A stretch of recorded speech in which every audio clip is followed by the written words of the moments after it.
క్రీస్తునందు ప్రియమైన ప్రేమధార టీవీ వీక్షకులకు నజరేయుడైన యేసయ్య నామంలో మీకు శుభములు తెలియజేస్తున్నాం. మిమ్మల్ని అందరినీ ప్రేమపూర్వకంగా నేటి అధ్యయనానికి ఆహ్వానిస్తున్నాం. గత పాఠంలోని కొన్ని విషయాలను మరలా జ్ఞాపకం చేసుకుందాం.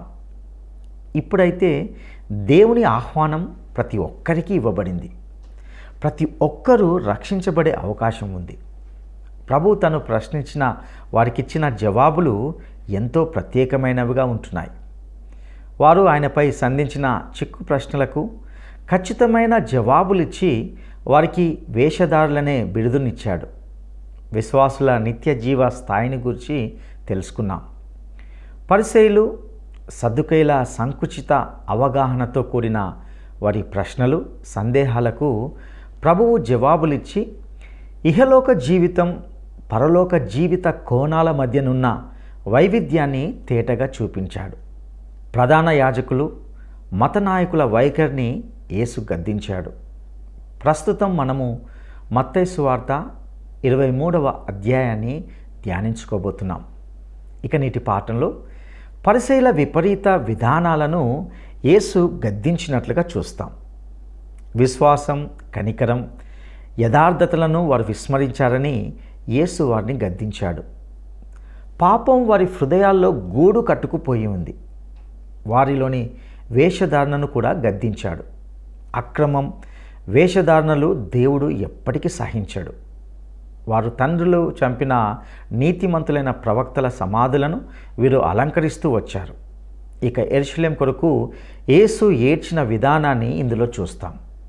ఇక సందేశంలోనికి వెళ్దామా? ప్రియ శ్రోతలు, ఈరోజు మన పాఠం మత్తయి సువార్త 23వ అధ్యాయం. సావధానంగా వినండి, 1 నుండి 4వ వచనం వరకు.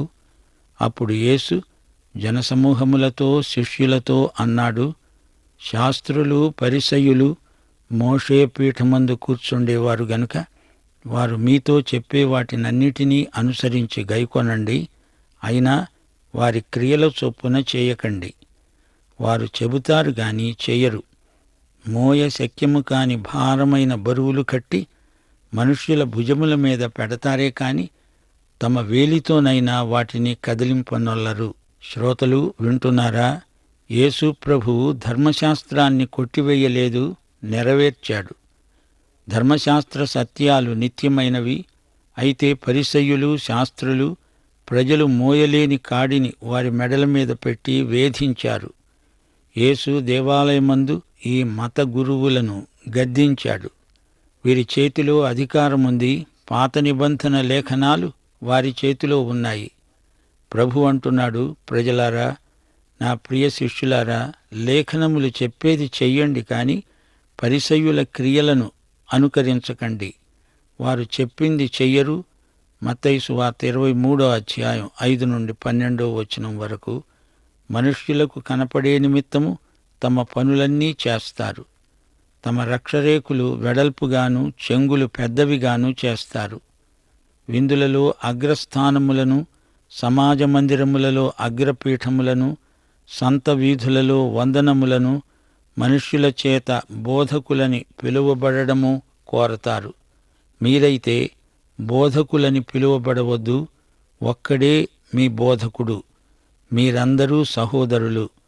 భూమి మీద ఎవనికైనను తండ్రి అని పేరు పెట్టవద్దు, ఒక్కడే మీ తండ్రి, ఆయన పరలోకమందున్నాడు. మీరు గురువులని పిలువబడవద్దు, క్రీస్తు ఒక్కడే మీ గురువు. మీలో అందరికంటే గొప్పవాడు మీకు పరిచారకుడై ఉండాలి. తనను తాను హెచ్చించుకునేవాడు తగ్గించబడతాడు, తనను తాను తగ్గించుకునేవాడు హెచ్చింపబడతాడు. శ్రోతలు వింటున్నారా? ఈ పరిసయ్యులకు బిరుదులంటే మహా ఇష్టం. ప్రజల మెప్పును కోరతారు. తమ దుస్తుల్లో, అలవాట్లలో ప్రత్యేకతను పాటిస్తారు. తమ పదవి, బోధ అందరూ చూడాలని ప్రదర్శిస్తారు. ప్రభువుకు ఇలాంటి వైఖరులు గిట్టవు. మేము రబ్బీలము, బోధకులము అని పిలిపించుకోవడానికి తాపత్రయపడతారు. పాస్టరు అంటే సంఘములో గౌరవ మర్యాదలుంటాయి, ఉండాల్సిందే. అయినా అతడు ఒక విశ్వాసి, అందరిలో ఒకడు. ఆధ్యాత్మిక విషయాలలో ఎవరినీ తండ్రి అని అతనికి దేవుని స్థానాన్ని ఆరోపించకూడదు. తండ్రి అంటే జీవమిచ్చేవాడు. మన తండ్రి దేవుడు, ఆయనే జీవప్రదాత. సంఘానికి శిరస్సు యేసుక్రీస్తు. ఆయనకే సమస్తాధికారమున్నది. మనలో ఎవనికైనను గొప్పతనము ఉన్నదా అంటే అది సేవ చేసేవానిదే. ప్రియ శ్రోతలు వింటున్నారా? యేసు ప్రభు వారి వేషధారణను గద్దిస్తున్నాడు. పాత నిబంధనలో ఏ ప్రవక్త కూడా ఇంత కఠినంగా మాట్లాడి ఉండలేదు. కొందరు యేసు ప్రేమను ఎక్కువగా బోధిస్తారు. యేసు దయామయుడు గాని ఆయనకు పవిత్ర కోపం వచ్చిందంటే ఎవరు తాళగలరు? యేసు పాపులను ప్రేమిస్తాడు. పాపుల కోసం చనిపోయాడు. గాని ఆయన తీర్పరి కూడా. ఆయన న్యాయాధిపతి. యేసు ప్రభువు కన్యక గర్భాన జన్మించిన దేవుడు, రక్షకుడు. ఆయన మన మధ్య ఎన్నో అద్భుతాలు చేశాడు. ఆయన లోక పాపముల కొరకు మరణించాడు. మృతుల్లో నుండి లేచాడు. పరలోకానికి ఆరోహణమై వెళ్ళాడు. ఆయన తిరిగి రాబోతున్నాడు. తీర్పరిగా, న్యాయాధిపతిగా ఆయన వస్తాడు. ఇప్పుడు ప్రభువు పరిసయ్యులను, శాస్త్రులను గద్దిస్తున్నాడు. 13వ వచనం, అయ్యో వేషధారులైన శాస్త్రులారా, పరిసయ్యులారా, మీరు మనుష్యుల ఎదుట పరలోక రాజ్యమును మూస్తారు. మీరు అందులో ప్రవేశించరు, ప్రవేశించే వారిని ప్రవేశించనియ్యరు. అయ్యో అయ్యో అంటూ 8 సార్లు వారిని ప్రభువు గద్దిస్తున్నాడు. వేషధారులారా అని వారిని సంబోధిస్తున్నాడు. 7 సార్లు వారిని వేషధారులని పేరు పెట్టి పిలుస్తున్నాడు. తమ నాయకత్వం వెర్రి తలలు వేసింది. వారు ఎవరినీ పరలోకములోనికి రానివ్వరు, తాము అందులో ప్రవేశించరు. అయ్యో వేషధారులైన శాస్త్రులారా, పరిసయ్యులారా, ఒక వ్యక్తిని మీ మతములో కలుపుకోవడానికి మీరు సముద్రమును భూమిని చుట్టి వస్తారు. అతడు కలిసినప్పుడు అతణ్ణి మీకంటే 2 అంతలు నరకపాత్రునిగా చేస్తారు. అవును, వారు సాక్ష్యమివ్వడానికి ఎంత దూరమైనా వెళ్తారు. కాని ఒక్కరినీ దేవుని వద్దకు నడిపించలేరు. వారు మతంలోకి తెచ్చిన ఏ ఒక్కరూ కూడా నూతన జన్మ పొందిన వారు కారు. అయ్యో అంధులైన మార్గదర్శకులారా, ఒకడు దేవాలయము తోడని ఒట్టు పెట్టుకుంటే అందులో ఏమీ లేదు, కాని దేవాలయములోని బంగారము తోడని ఒట్టు పెట్టుకుంటే వాడు దానికి బద్ధుడని మీరు చెప్తారు. అనగా అతడు రుణస్థుడవుతాడు అంటారు. అవివేకులారా, ఏది గొప్పది? బంగారమా? బంగారమును పరిశుద్ధపరిచే దేవాలయమా? బలిపీఠము తోడని ఒకడు ఒట్టు పెట్టుకుంటే అందులో ఏమీ లేదు గాని దానిపైన ఉండే అర్పణము తోడని ఒట్టు పెట్టుకుంటే దానికి బద్ధుడని మీరు చెబుతారు. అంటే అతడు ఒట్టు పెట్టుకున్నది నెరవేర్చాలి అంటారు. అవివేకులారా, అంధులారా, ఏది గొప్పది? అర్పణమా? అర్పణమును పరిశుద్ధపరిచే బలిపీఠమా? బలిపీఠము తోడని ఒట్టు పెట్టుకునేవాడు దాని తోడని, దానిపైన ఉన్న వాటన్నిటి తోడని ఒట్టు పెట్టుకుంటున్నాడు. దేవాలయము తోడని ఒట్టు పెట్టుకునేవాడు దాని తోడని, అందులో నివసించే వాని తోడని ఒట్టు పెట్టుకుంటున్నాడు. ఆకాశము తోడని ఒట్టు పెట్టుకునేవాడు దేవుని సింహాసనము తోడని, దానిపైన కూర్చున్న వాని తోడని ఒట్టు పెట్టుకుంటున్నాడు. శ్రోతలు వింటున్నారా? ఇంతకు పరిసయ్యులు చెబుతున్నదేమిటి? దేవాలయము తోడని, బలిపీఠము తోడని ఒట్టు పెట్టుకుంటే దానిని నెరవేర్చేదేమీ లేదు. అయితే దేవాలయములోని బంగారము మీద, బలిపీఠము మీది అర్పణము మీద ఒట్టు పెట్టుకుంటే దానికి నీవు బద్ధుడవవుతావు. ఈ పరిసయ్యులు ఇలాంటి విపరీత వ్యాఖ్యానాలు చేస్తారు. భౌతిక పదార్థాలకు ఎక్కువ విలువనిస్తారు. వాటి ఆధ్యాత్మిక భావాన్ని, ఉద్దేశాన్ని లెక్క చెయ్యరు. 23వ వచనంలో ప్రభువు వీరిని గద్దిస్తూ చాలా కఠినంగా మాట్లాడాడు. అయ్యో వేషధారులైన శాస్త్రులారా, పరిసయ్యులారా, మీరు పుదీనాలోనూ, సోపులోనూ, జీలకర్రలోనూ 10వ వంతు చెల్లించి ధర్మశాస్త్రంలో ప్రధానమైన విషయములను అనగా న్యాయమును, కనికరమును విశ్వాసమును విడిచిపెట్టారు. వాటిని మానక వీటిని చేయవలసి ఉన్నది. అంధులైన మార్గదర్శకులారా, దోమ లేకుండా వడపోసి ఒంటెను మింగేవారు మీరే. శ్రోతలు వింటున్నారా? వారి పెరటి తోటల్లో తాము పెంచే పుదీనా, సోపు, జీలకర్ర మొక్కలలో దశమభాగము సక్రమంగా చెల్లిస్తారు. ఈ దినుసులతో పానీయాలు తయారు చేస్తారు. తాగే పానీయములకు ఈ దినుసులు చేరిస్తే చాలా ఘాటుగా ఉంటాయి. చిన్న విషయాలలో అధిక శ్రద్ధ చూపుతారు. ప్రభువు వారిని గద్దిస్తున్నాడు. ధర్మశాస్త్రంలో ముఖ్యమైన విషయాలు మూలకు నెట్టేశారు. న్యాయము, కనికరము, విశ్వాసము గలవారైతే వీరు తప్పక యేసుక్రీస్తును వెంబడించేవారే. వడపోత పోసి ఒక్క దోమ కూడా లేకుండా పానీయం సిద్ధం చేస్తారు గాని ఒంటెను ఆ పళాన మింగివేస్తారు. పరిసయ్యులు, శాస్త్రులు ముక్కాకలు తీరిన వేషధారులు. చిన్న విషయాలలో పట్టింపు, పెద్ద విషయాలలో నిర్లక్ష్యం. ఇది వీరి భక్తి. 25వ వచనం. అయ్యో, వేషధారులైన శాస్త్రులారా, పరిసయ్యులారా, మీరు గిన్నె, పళ్ళెము వెలుపట శుద్ధి చేస్తారు గాని అవి లోపల దోపుడుతో, అజితేంద్రియత్వముతో నిండి ఉన్నాయి. 5వసారి ఇక్కడ అయ్యో అంటున్నాడు ప్రభు. బాహిరమైన ఆచారాలకు వీరు ప్రాముఖ్యమిస్తున్నారు. గిన్నె, పళ్ళెం బయట తోముతారు. ఆచారాలన్నీ సక్రమంగా పాటిస్తారు.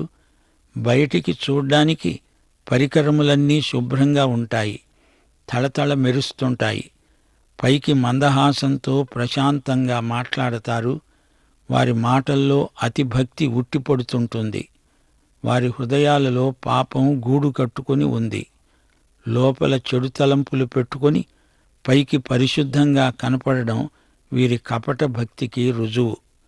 మతాచారాల దుప్పటి కప్పుకొని అందులో ఏమైనా చేస్తారు. సజీవ విశ్వాసం లేకుండా యాంత్రికంగా మతాచారాలకు ప్రాముఖ్యమిస్తారు. దేవునికి ఇవ్వాల్సిన ప్రాముఖ్యత మత వ్యవస్థకిస్తారు. పాత్ర లోపల బయట రెండు వైపులా శుద్ధిగా ఉండాలి కదా. హృదయశుద్ధి లేకుండా ఎంత మతనిష్ట ఉన్నా అంతా వృధా. 27వ వచనం. అయ్యో, వేషధారులైన శాస్త్రులారా, పరిసయ్యులారా, మీరు సున్నము కొట్టిన సమాధులను పోలి ఉన్నారు. అవి వెలుపల శృంగారముగా అగపడతాయి గాని లోపల చచ్చిన వారి ఎముకలతో, సమస్త కల్మషముతో నిండి ఉంటాయి. సున్నము కొట్టిన సమాధులు, పైకి భక్తులు, లోపల పాపులు.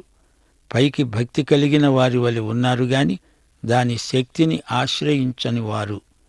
క్రీస్తునందు నూతన సృష్టి అయిన వారే ఇంటా బయట పవిత్రంగా జీవించగలుగుతారు.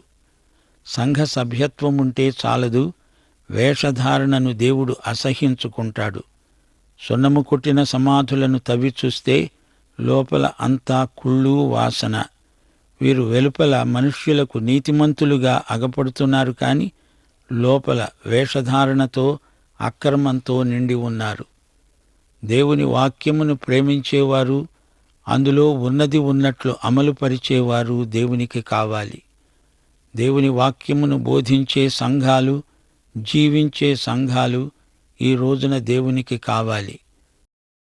మత్తయి సువార్త 23వ అధ్యాయం 29 నుండి 32వ వచనం వరకు. అయ్యో, వేషధారులైన శాస్త్రులారా, పరిసయ్యులారా, మీరు ప్రవక్తల సమాధులను కట్టిస్తూ గోరీలను శృంగారిస్తూ చెప్పుకుంటారు, మనము మన పితరుల దినములలో ఉండిన ఎడల ప్రవక్తల మరణ విషయములో వారితో పాలివారమై ఉండేవారము కాము. అందువలననే మీరు ప్రవక్తలను చంపిన వారి కుమారులై ఉన్నారని మీ మీద మీరే సాక్ష్యం చెప్పుకుంటున్నారు. మీరు మీ పితరుల పరిమాణమును పూర్తి చేయండి. ప్రియ శ్రోతలు వింటున్నారా? గత కాలంలో అనేక మంది భక్తులను వారు బ్రతికుండగా నానాహింసలు పెట్టి ఇప్పుడు వారి పేరు చెప్పి వారిని ఘనపరుస్తున్నారు. మానవ స్వభావం ఎలాంటిదో ప్రభువుకు బాగా తెలుసు. మానవ స్వభావము నాటికి నేటికి మారలేదు. చనిపోయిన ప్రవక్తలను ఘనపరుస్తారు, అందమైన సమాధులను కడతారు, వాటిని అలంకరిస్తారు. గాని మీ పూర్వీకులు ఆ ప్రవక్తలను హింసించి చంపారని జ్ఞాపకముంచుకోండి. మీ పితరుల పరిమాణము పూర్తి చేస్తున్నారు. మీరు రోమా ప్రభుత్వము మీదికి ఒత్తిడి తెచ్చి దేవుని కుమారుణ్ణి సిలువ వేయించడానికి పూనుకుంటున్నారు. 33వ వచనం, సర్పములారా, సర్పసంతానమా, నరక శిక్షను మీరు ఎలాగు తప్పించుకుంటారు? యేసు ప్రభువు వారిని సర్పసంతానమా అంటున్నాడు. యేసుక్రీస్తును వారు సిలువకు అప్పగిస్తున్నారు. క్రీస్తును అంగీకరించిన వారే దేవుని కుమారులు.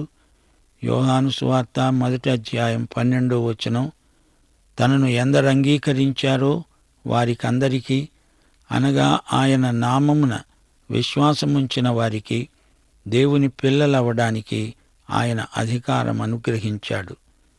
యేసుక్రీస్తు నిన్నెంతో ప్రేమించాడు. అయితే నీవు ఆయనను తిరస్కరిస్తే ఆయన నీకు తీర్పరి అవుతాడు. 34, 35 వచనాలు, ఇదిగో నేను మీ వద్దకు ప్రవక్తలను, జ్ఞానులను, శాస్త్రులను పంపుతున్నాను. మీరు వారిలో కొందరిని చంపి సిలువ వేస్తారు, కొందరిని మీ సమాజ మందిరముల్లో కొరడాలతో కొట్టి పట్టణము నుండి పట్టణానికి తరుముతారు. నీతిమంతుడైన హేబెలు రక్తము మొదలుకొని బలిపీఠమునకు దేవాలయమునకు మధ్య నీవు చంపిన బరకీయ కుమారుడైన జకర్యా రక్తము వరకు భూమి మీద చిందించబడిన నీతిమంతుల రక్తమంతా మీ మీదికి వస్తుంది. శ్రోతలు గమనించండి, జకర్యా మరణం ఎంత ఘోరం! అంతేకాదు, హేబెలును అతని సోదరుడైన కయీను హత్య చేశాడు. నీతిమంతులను హింసించటం మొదటి నుండి కొనసాగుతోంది. అందరూ రక్షించబడతారులే అనే వేదాంతం పచ్చి అబద్ధం. ప్రభు అంటున్నాడు, ఇవన్నీ ఈ తరము వారి మీదికి వస్తాయి అని నీతో నిశ్చయముగా చెప్తున్నాను. క్రీస్తు శకం 70వ సంవత్సరంలో యెరూషలేము నాశనమైపోయింది. దీనిని గురించి ప్రభువు ముందుగానే ప్రవచిస్తున్నాడు. ఆయన యెరూషలేమును గూర్చి విలపిస్తూ అంటున్నాడు, యెరూషలేమా, యెరూషలేమా, ప్రవక్తలను చంపుతూ నీ యొద్దకు పంపబడిన వారిని రాళ్లతో కొడుతూ ఉండేదానా? కోడి తన పిల్లలను రెక్కల క్రింద ఏలాగు చేర్చుకుంటుందో అలాగే నేను నీ పిల్లలను ఎన్నో మారులు చేర్చుకోవాలని ఉన్నాను. గాని మీరు కాదన్నారు, రాలేదు. ఇదిగో మీ ఇల్లు మీకు విడువబడి ఉన్నది. ఇది మొదలుకొని ప్రభువు పేరట వచ్చేవాడు స్తుతింపబడుగాక అని మీరు చెప్పే వరకు నన్ను చూడరని మీతో చెప్తున్నాను. ప్రియశ్రోతలు వింటున్నారా? యేసు ప్రభువు గాడిదనెక్కి యెరూషలేములో విజయప్రవేశం చేశాడు. కాని యెరూషలేము ఆయనను తిరస్కరించింది గనుక ఆయన యెరూషలేమును విసర్జించాడు. యెరూషలేము కోసం ఆయన ఏడ్చాడు. ఆయన యెరూషలేము నాశనాన్ని గురించి ఎంతో దుఃఖించాడు, గద్దించాడు. రాబోయే తీర్పును గురించి ఆయన ఎంతో బాధపడ్డాడు. నరకాన్ని గురించి మాట్లాడేటప్పుడు ప్రభువుకు దుఃఖం ముంచుకొచ్చేది. యిర్మీయా విలాప ప్రవక్త. అతని తల జలమయమైపోయేటంతగా అతడేడ్చాడు. తీర్పు తీర్చటం, ఖండించటం భక్తులకు సరదా అనుకుంటున్నారా? గద్దించినప్పుడల్లా యేసు కన్నులు చెమ్మగిల్లేవి. యేసు శిష్యులు అనుకున్నదొకటి, జరగబోయేది మరి ఒకటి. యేసు అప్పుడే రాజ్యం స్థాపిస్తాడని, యెరూషలేము రాజధానిగా రాజ్యమేలుతాడని వారనుకున్నారు. అయితే ప్రభు అంటున్నాడు, ఇదిగో మీ ఇల్లు మీకు విడువబడి ఉన్నది.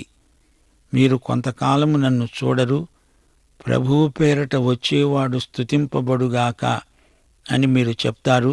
అప్పుడు మీరు నన్ను చూస్తారు. యేసు శిలువ మీద చనిపోబోతున్నాడు, కాని మళ్ళీ మిమ్మల్ని కలుసుకుంటాను అని హామీ ఇస్తున్నాడు. మొదటిసారి అది విజయ ప్రవేశం కాదు. దేవుని రాజ్యము వాయిదా వేయబడింది. ఆయన రెండవసారి వచ్చే వరకు ఈ భూమి మీదికి ఆయన రాజ్యము రాదు. శిష్యులకు ఆయన మాటలు అర్థం కాలేదు. ప్రియ శ్రోతలు, మత్తయి సువార్త 23వ అధ్యాయం మనకెన్నో సత్యాలను బయలుపరిచింది.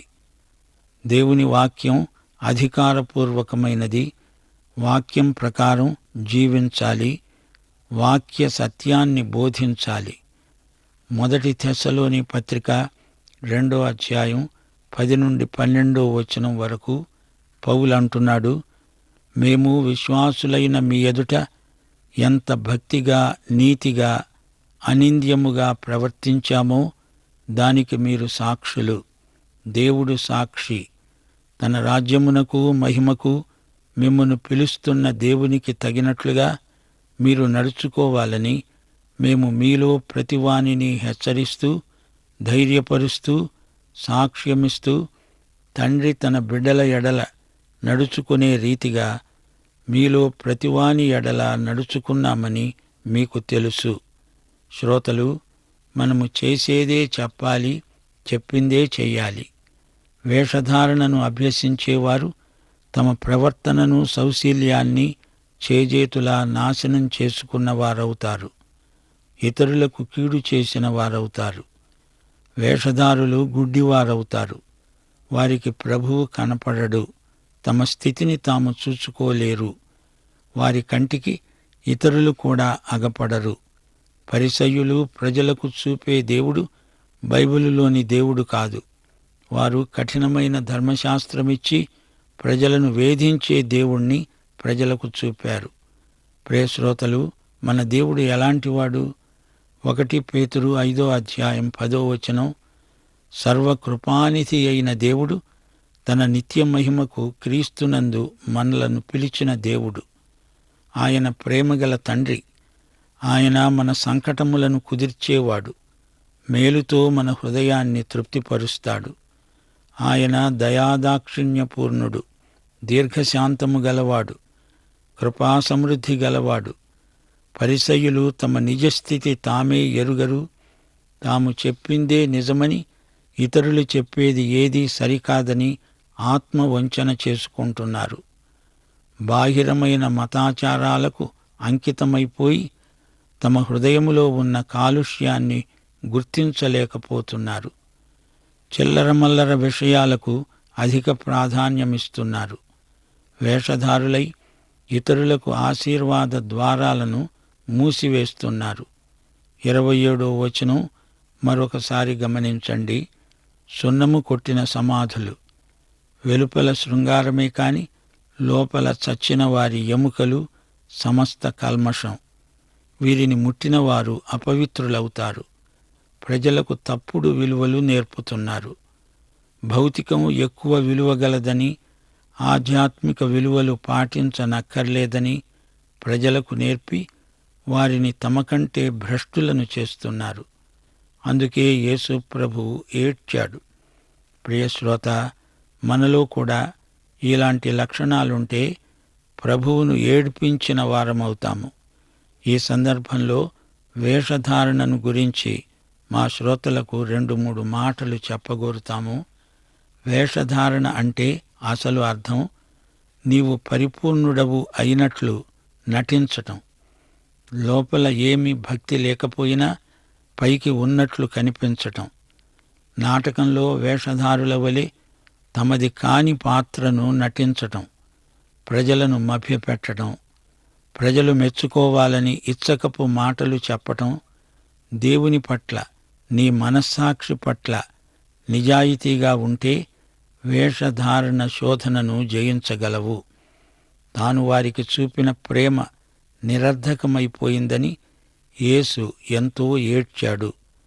యెరూషలేమును గురించి ప్రభువు ఏడ్చినప్పుడు అందులో ఆయన సహనం కనిపిస్తున్నది. దేవుని ప్రేమలో ఎంతో ఓర్పు కనిపిస్తున్నది. మానవులు పాపం చేస్తూ ఉంటే దేవుడు కృప చూపుతున్నాడు. యేసు ప్రేమ తిరస్కరించబడినందున ఆయన ఏడుస్తున్నాడు. ఆయన బలవంతాన ఏమీ చెయ్యడు. ప్రేమ మాత్రమే ఆయన వైఖరిలో, ఆయన మాటలలో, ఆయన చూపులలో కనిపిస్తున్నది. 2 చేతులు చాపి ఆయన రమ్మని పిలుస్తున్నాడు. నీ హృదయపు తలుపునొద్ద నిలుచుండి తలుపు తట్టుతున్నాడు. తలుపు లోపల గడియ వేసి ఉంది, బయట నుండి తెరవటానికి వీలు కాదు. యేసు ఈ మాటలు చెప్పిన 40 సంవత్సరాలకు యెరూషలేము ధ్వంసమైపోయింది. యేసుక్రీస్తును తిరస్కరించి యెరూషలేము నాశనమైపోయింది. వారు యేసు ప్రేమను గుర్తించి ఉంటే, రాజకీయాల జోలికి పోకుండా ఉంటే అంతటి ఘోర విపత్తు సంభవించి ఉండేది కాదు. ప్రియశ్రోతలు, వింటున్నారా? ఈ అధ్యాయంలో ప్రభువు కఠినమైన మాటలు మాట్లాడుతున్నాడు. పరిసయ్యులను, శాస్త్రులను గట్టిగా మందలించాడు. పరిసయ్యుల మతం దేవుని చిత్తానికి అపసవ్యంగా పరిణమించింది. పాఠం ఇంతటితో సమాప్తం. దైవాశీస్సులు. ఆమేన్.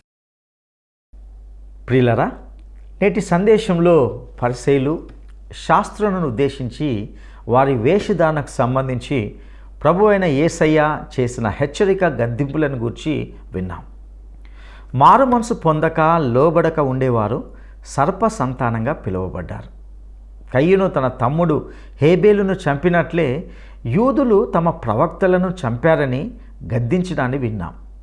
నీతి, భక్తి, అనింద్యమైన నిందలేనట్టి జీవిత సారాన్ని ప్రభువు వారికి బోధించాడు. వేషధారణ అంటే తమది కాని పాత్ర పోషించడమని విన్నాం. ఏమీ లేకపోయినా ఏదో ఉన్నట్టు చూపించటమని విన్నాం. ప్రియ సహోదరి, సహోదరుడా, ప్రస్తుత విశ్వాసుల్లో అనేక మంది పైకి భక్తిగా లోపల పాపంతో నిండిన స్థితిలో ఉంటున్నారు. అనగా వేషధారులుగా ఉంటున్నారు. వేషధారణను దేవుడు ఎంతో అసహించుకుంటాడు. అయ్యో అనే కఠినమైన మాటను వేషధారులను ఉద్దేశించి ప్రభువు పలికాడు. దేవునికి ఇష్టమైనది, యథార్థమైనది, విరిగి నలిగిన హృదయం. ఇట్టి హృదయంతో ఆయనను సమీపిద్దామా? అట్టి కృపను దేవుడు మీకు దయచేయనుగాక. దైవాశీస్సులు.